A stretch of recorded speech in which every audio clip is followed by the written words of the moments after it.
नमस्कार मंडळी. तर आज मी बनवते गोलण्याचं सार. तर इथे सुकट आणि गुलणा पाण्यात भिजत ठेवलं, वाटण केलं, मिक्सरला लावलं, एकदम बारीक पेस्ट केली त्याची.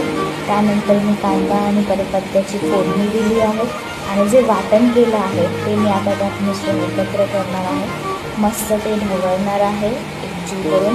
मग त्यात थोडंसं पाणी ओतून जेवढं आपल्याला पाहिजे तेवढं त्या प्रमाणात ओतायचं पाणी आणि मस्त मिश्रण एकत्र करायचं. त्यात कोकम टाकलं मी, कोकमची छान कोकम, आणि त्यानंतर गोलमा टाकला आहे मी धुवून स्वच्छ. मग पुढे आल्यावरती गोलमाचं सारीच रेडी. त्यानंतर उकळलेला भात, सुकट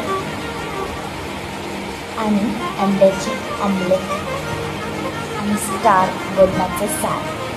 ते इथे रेडी आहे माझी प्लेट. संडे